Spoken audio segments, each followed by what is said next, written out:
So for tonight's opening session, I'm going to start off with livestock biosecurity risks. So the presentation I have for you tonight is a little bit about biosecurity and then some other biological threats that I'd like to discuss related to extreme weather events and some of the more modern day threats that we have to be concerned about.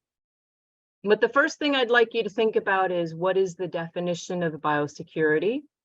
And I've highlighted that here in purple, the key words, control and prevention. So biosecurity in relation to livestock, poultry, and even our produce refers to how well we could control and prevent unwanted plant, human, and animal disease and other biological threats. And in the industry that I work in with invasive plants, noxious weeds, problematic weeds, one of the terms that we used a lot in our trainings and the development of our plans was early detection, rapid response. So that's another way of looking at how we develop and respond to those biosecurity threats. So the first thing we want to do in thinking about biosecurity risk is, do we have a plan? And the prime example that we've been talking about lately is the High Path Biosecurity Plan. You need to have that written plan fully developed, everything completed in order to be eligible for the indemnification program funds if you were caught up in a quarantine and had to depopulate your flock. But we can also have a biosecurity plan for extreme weather events, and I've listed those examples here. Historically, we've talked about having biosecurity plans for highly contagious infectious diseases, some of which may be reportable at the federal level or at the state level. And those biosecurity plans may be how you are going to detect, prevent, control, and mitigate animal to human transmission, pest to plant transmission, pest to animal, and so forth. And then I want to touch a little bit on some of the other biosecurity risks and plans that we might want to consider related to agriculture bioterrorism, agriculture vandalism, and even before the derailment in Ohio, the highway, train, plane, rail car, and we even have to think about space debris, as well as our historical industrial accidents, if you live within the fallout zone and would have to respond very quickly to that situation. So the bulk of my talk is going to be about examples of biosecurity risks in those different scenarios, but this is one of the most important slides. In order to have a plan, you need to have a booklet, and it needs to have a table of contents and sections that you can pull out. And here are some of the typical contents that we have in those biosecurity plans. So the most important one is your emergency contact page. Who on the farm is going to be the biosecurity coordinator? That's the first question in the High Path Avian Influenza Plan. Who is the name of your local veterinarian, your state veterinarian, even the federal veterinarian if it's a federal quarantinable pest? Do you have the current phone numbers for the hospital or hospitals, depending on the area? Do you have the current contact number for your township supervisors, your road supervisors? And then in particular related to federal and state quarantinable, actionable diseases and pests, do you have a copy of the regulation that says what you can and cannot do, what you must do?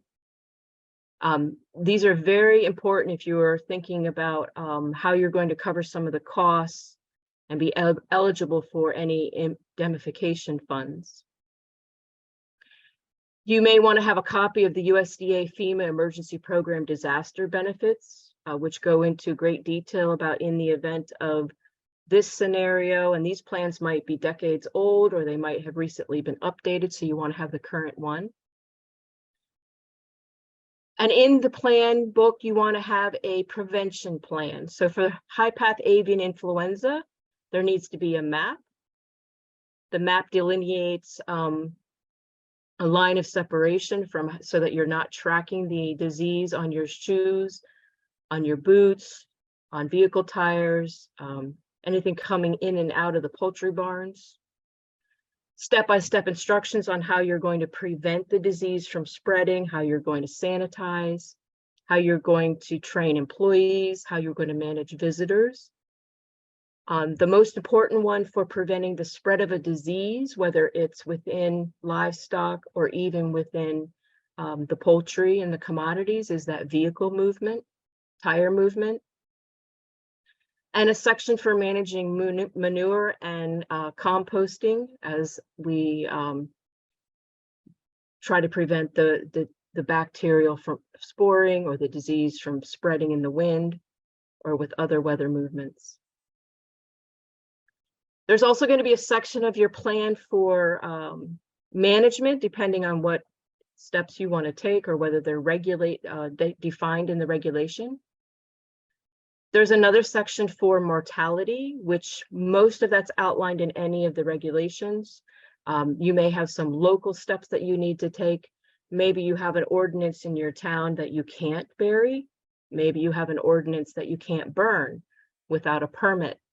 So those step-by-step instructions should be clearly defined in your plan. And another important section in your plan is the various insurance coverages that you need. Eligibility time. So do I have property insurance? Did I pay the premium on time? Do I have crop insurance? Did I enroll in time? There's often an enrollment date and a cutoff date that kicks in if you have an indemnification after an extreme weather event that's related to biosecurity, that if you weren't following those preventive steps, you'll be ineligible for any future funds down the road. And then specific to hazardous sites and thinking about the train derailment and even the high winds and possible tornado that we had yesterday, do you have the community regional plan in your book, for example, the nuclear power plant evacuation and fallout of radiation? What if there was a spill on 295 of the New Jersey Turnpike and it comes through the backside of your farm? Did you have a plan for evacuation in response to the tornado a couple years ago? The hurricane, we've had each one of these scenarios hit New Jersey at some point in the past 10 years. And then there's the various contagious infectious diseases that I'm going to talk briefly about in this presentation. So one of the things that we practice as extension agents and those trying to help producers is don't panic, plan. So we practice the drills. Here within the county, we have a booklet for the nuclear power plant evacuation that includes livestock evacuation. We should have a localized plan on what are we going to do if we have a hurricane or a tornado. The questions that I put in the pre and post quiz are very specific to your farm, to how will you respond in that 72-hour window for the emergency food and water for your specific livestock type, or even your high tunnel tomatoes, your nursery crops. How much water do you need for that particular commodity to prevent them from indemnification or a mortality event? We touched a little bit on trainings in the previous presentations. I've listed a few of the ones here that you can plan for and participate in. If you're not, if you never had these trainings in college or throughout your career, you can work with your extension office to host these trainings for you. The course certificates that I've listed here all have biosecurity components in them somehow. There's bloodborne pathogens training and CPR. Farm stress mental health certificates are available now. They're very helpful for not only you as the farmer experiencing the stress, but to look at the perspective of your employees experiencing the stress and how that stress is going to continue from the day it happens all the way through the months of cleanup afterwards. There's contagious disease outbreak specific certifications. Right now, you can attend a class and be FOMR certified in the event that manpower is needed to help depopulate the poultry barns due to avian influenza. There's FEMA training, incident command training to respond to any agriculture disaster and understanding the different roles that volunteers and community officials play. So the first one I want to talk about in Don't Panic Plan is vaccinations. What can you do to limit your biosecurity risk? And these are our vaccinations, not just for livestock, but for ourselves and our staff. So for example, tetanus, we had a tropical storm event in northern Pennsylvania, southern tier New York 2 years ago. And tetanus was the major concern because of the debris field and the efforts to clean up. Hepatitis B is something you want to be concerned of during an extreme weather event. The circulating flu strain is mentioned here because that's related to our concerns of high-path avian influenza or swine influenza outbreaks in those two species being zoonotic. And employees and farm owners who are working in close proximity with those animals should be vaccinated against the circulating strain. And there's other vaccines like rabies that you may need to have if you're working in a high-risk area, but have you thought about all of your livestock on your farm being vaccinated for rabies to prevent that biosecurity risk? I've listed here the cases in 2022 to emphasize that. There were 18 cases of rabies in cattle in New Jersey in 2022, 13 cases in equine, 9 in rabbits, 2 in sheep, and 1 in goat. And that's in addition to the skunks and foxes, feral cats. So for this slide and some of the other ones, ask yourself if that had been your livestock. Were you exposed to that cow? Did you bottle feed a calf? Did you have to trach a cow? Did a horse nip you? Did you have a petting zoo where you had the general public on your farm? And was your herd vaccinated against rabies? And I've listed the link for the rabies information here in the slide. So moving on to the vaccinations. So these are the common vaccinations if you're entering into livestock that most herd producers and the veterinarian would recommend. Some of them come about when we know there's a circulating virus.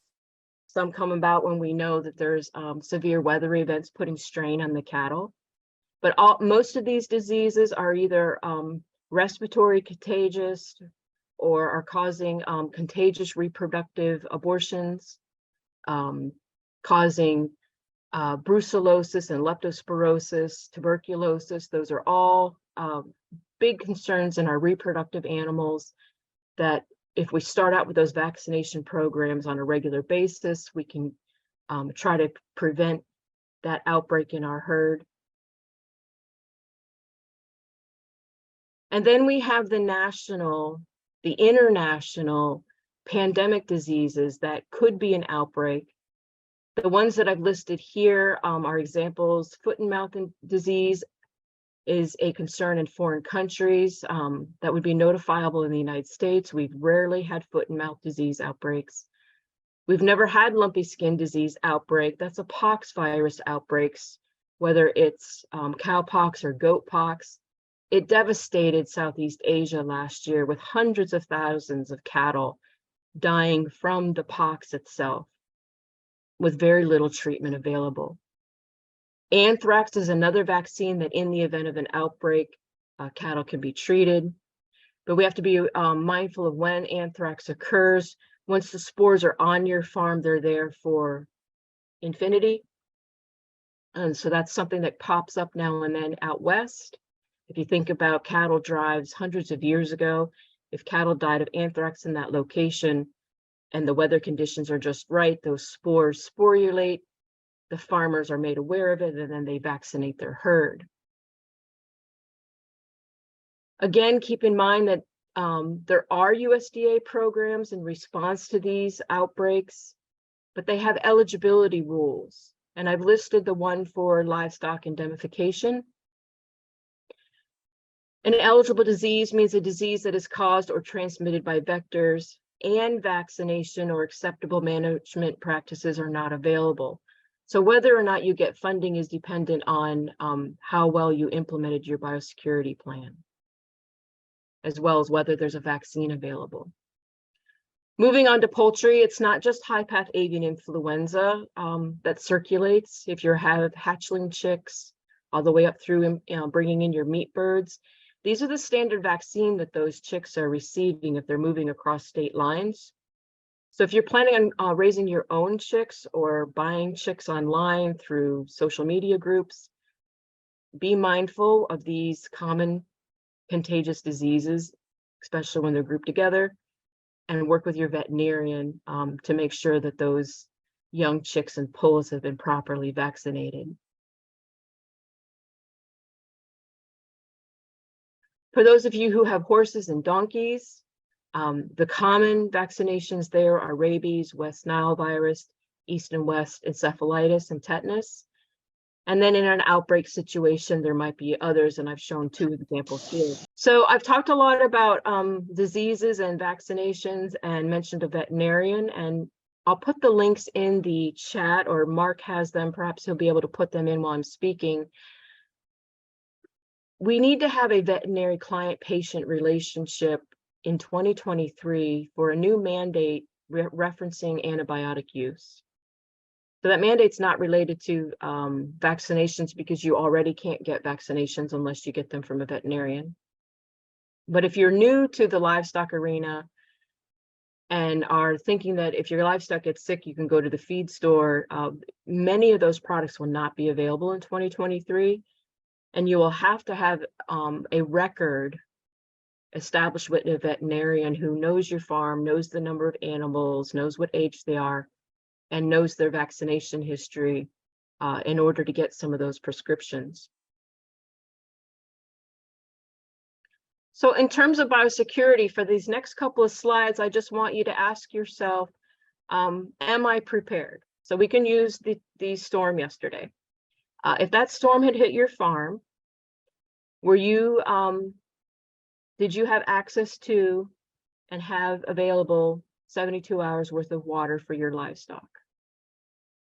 In the middle of summer, when we had our heat wave and our wet bulb temperatures hitting dangerous levels, do you have the shade protection needed for your livestock to get through that weather event? Have you put together the appropriate veterinary wound care kit to get yourself through an emergency?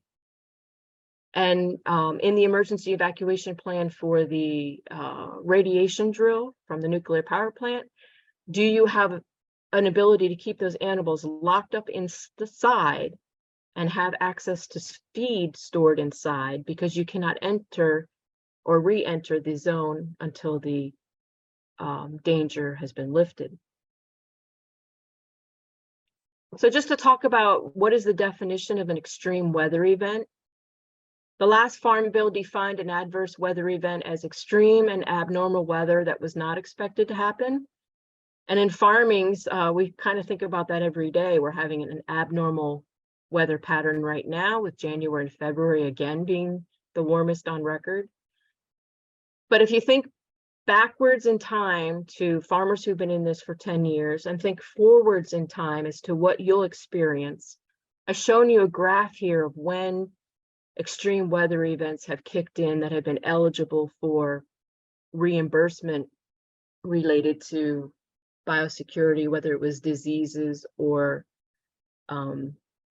viruses. And you can see across time that you're probably likely to hit one of these in the decade going forward. And so we want to be familiar with these programs, whether it's on the livestock side or the forage side. And then from an agronomic perspective, be mindful of what is toxic and how weather changes the exposure to toxicity in terms of biosecurity. So this was a talk that I gave a couple years ago. The green areas in this map is the corn acreage, but within that corn could be other edible plants, other weeds that during a weather event could become toxic. And those toxicities change throughout the growing season. So in terms of having a biosecurity plan and thinking about this weather pattern here in this graph, so we have the rain event. Do we have any soil elements accumulating, such as selenium toxicity? Do we have a flooding event that deposited lead batteries in our pasture? Do we have viral transmission from or vectoring from blood-sucking insects like ticks that occurred after an extreme weather event that would cause an outbreak in our herd? This is just a list of toxic plants by species.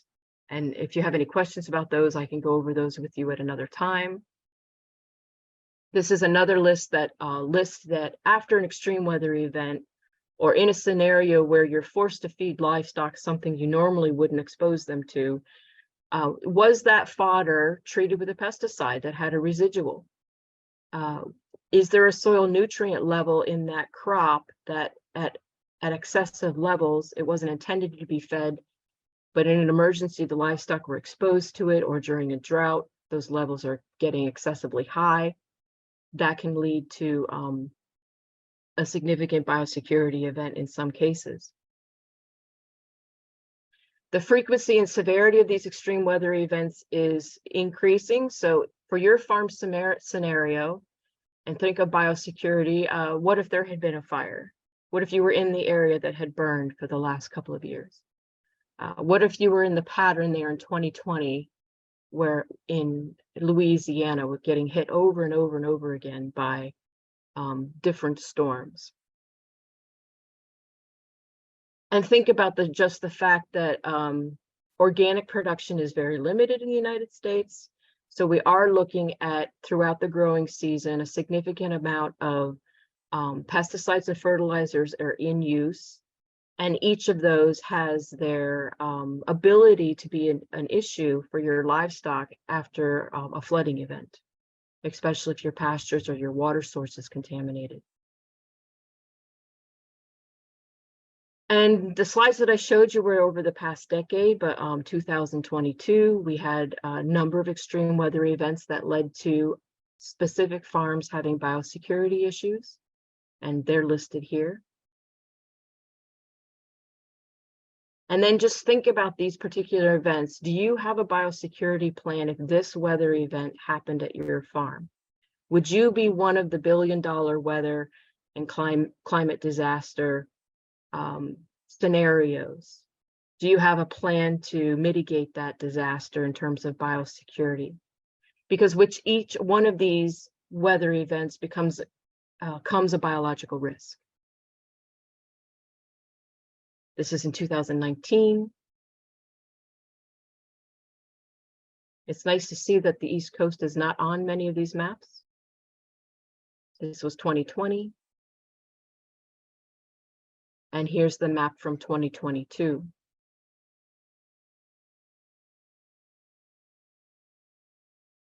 And this was a graph that I put together. When they put these maps together, they tend to focus on property damage.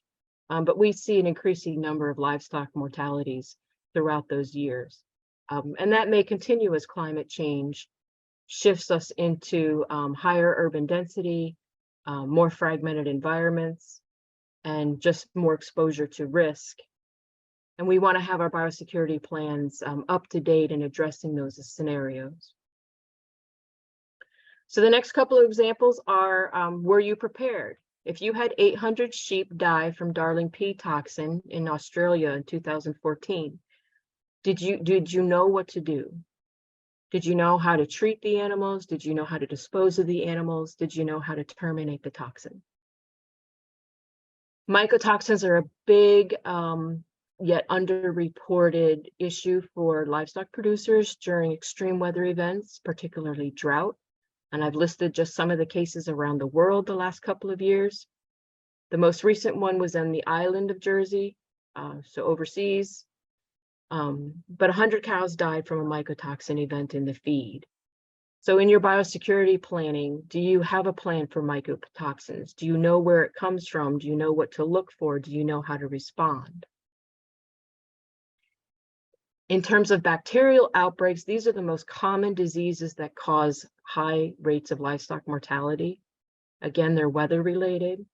These are from around the world, but if this happened at your farm, are you able to recognize what blackleg is? Do you know the signs of cyanobacteria, whether it's an algae bloom or actually symptomatic in the animals? And do you have a plan? Do you have a response? Here's some other scenarios that have happened around the world. I can't even imagine 278,000 livestock died in a dust storm. They suffocated. 3 billion were displaced in the Australian wildfires. In Iowa, that derecho that went through, and even the tornado that we had here locally, is putting out lead debris and sharp metal debris, huge tetanus risk, constant injury to livestock hooves, to their teeth. Do you have a cleanup plan if something like that happens? Do you have a plan if there's the local, which happens every year, we have barn fires? Do you have a biosecurity plan for your fire plan and how you'll manage the livestock in that scenario? This is what's going on right now with high-path avian influenza. It's well over 60 million birds affected. Some birds are affected and die right away. Any premise that has been identified as infected has to be depopulated. That's what's driving those numbers. You need to have a biosecurity plan to be eligible for, to get out of the quarantine and to be eligible for the indemnification funds. Here are some examples of plant insect outbreaks. As we're thinking about our local vectoring, think about spotted lanternfly. That's not an issue for livestock, but if you were out in Wisconsin, you could have had this blister beetle contaminated hay, which killed a number of horses. We have vectoring from mosquitoes and ticks. Again, that's a biosecurity plan. In the event of an extreme weather event, do you know how to respond? And in terms of the chemical poisonings, every year cattle die from arsenic poisoning. Lead poisoning is the number1 cause of cattle deaths around the world from discarded batteries, gasoline spillages, cattle drinking gasoline from, coming in contact with it after a storm and they're looking for water and it's contaminated. Selenium toxicity occurs when we have droughts and some of those selenium accumulating plants uptake that particular element. Grass tetany is an imbalance of magnesium and potassium. We want to have a biosecurity plan for that. And this one just ties into, it's not just livestock, but it could also be your production crop, whether it's an accidental application as listed here, or think about that train explosion and what was on that train and that plume cloud going out across your crop fields. So in closing, biosecurity is a big area. It's specific to what you have on your farm and what your areas of risk are. So it can be disease, which we need the veterinary client relationship. These are the list of some of the federal reportable contagious diseases that if you had this disease, you will have to have a biosecurity plan and follow that plan, and you'll be required to follow that plan. But those plans are readily available. So here's an example of one from the National Animal Health Emergency Management Plan guidelines, and all the sections of those plans that you can look through and copy, or at least have a resource for if you ever have to respond to any of these diseases in our state. But think about your feed, your produce, and your utilities on the farm, utility lines, people coming and going, stealing on your operation. I've listed the resources here, and you'll be able to get that in the handout that Madeline put in the module. And we have our local resources for those of you who have vegetable production. Biosecurity starts with knowing what's in these guides for the pests that we commonly encounter and when they swarm, like spotted lanternfly can swarm, grasshoppers can swarm. And think about your section of your plan for vandalism. Many of you are doing social media now. Think about the dairy farmers who are using automated electronic devices for their milking parlors in your tractors. All of that can be subject to ransomware and cyber stalking. In particular for bioterrorism, lock everything up. Change those locks frequently. Limit access to that lock or that key. Change that information out if employees leave the farm. Limit access to anything on the farm that could be used to create a hazardous situation, whether it is for your crop or for your livestock. Check and inspect. Once is a coincidence, twice I'd be suspicious, third time I would be calling local authorities and telling them that, hey, you know, there's definitely something going on here. And then again, just think about here in New Jersey, you've got so many highways, you have the rail lines, you're in the flight path of the airports, you're in proximity to several industrial sites. So we're starting to become familiar with how far those fallout lines could be, you know, 1 square mile, 2 square miles, 5 square miles. If you were caught up in those scenarios, do you have a biosecurity plan and training to be able to provide that food and water to your livestock for that designated amount of time? And this is my last slide. Practice what we are talking about. So write it out, put it on the calendar to practice, perhaps work with your 4-H group. If you have biosecurity specific plans you would like help with, you can work with your ag agent. And for those of you who are doing livestock, it's no different than keeping pesticide records for commodities. We need a 7-year record of what you've done for vaccinations. Your veterinarian's required to keep it for 7 years. Are you tracking what you're giving the livestock so that we know what their immunization background is, their natural immunity, and when they need to have their booster shot? So I will end in the dark with that presentation. My light went out again. You know, we have one question in chat so far, Melissa, from Meg regarding depopulation. For some event that was out of your control and your flock must be depopulated, how can you get reimbursed for the cost of your flock? Well, that's where if you have your own property insurance, I would start there. So I can give you an example where I had property insurance on my livestock and I was struck by lightning, and my property insurance covered the loss of that livestock struck by lightning.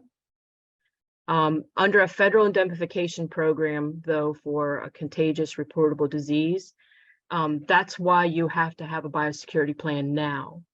That plan, if you follow the steps in that plan, which shows that you are trying to prevent the disease and that it was beyond your control, but you followed all the steps that they recommended, that makes you eligible to apply for those funds. And those funds and those programs often don't come out for 6 months to a year in the future, which is why you have to be aware of the requirements ahead of time. Do you have to file them anywhere, Melissa, or just keep them in your personal records?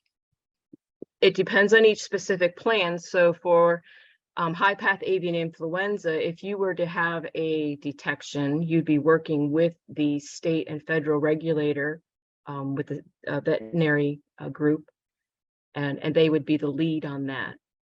For USDA extreme weather events, it's going to be the FSA office. And that ties back into the reporting. Many of those plans require you to fill out your acreage reporting on how many acres of pasture you have annually, how many acres of crops, in order to be eligible. Even though it's livestock indemnification, you had to have your paperwork in ahead of time to be eligible. So talk with your local farm service agency office and practice it as a drill. Let's say in October, my cows were in a hurricane. What was I eligible for? And they'll be able to go back through and say, well, you would need to have done your paperwork in March. So those kinds of things come into play. Yeah. Thanks. And You're welcome. any other questions for Melissa?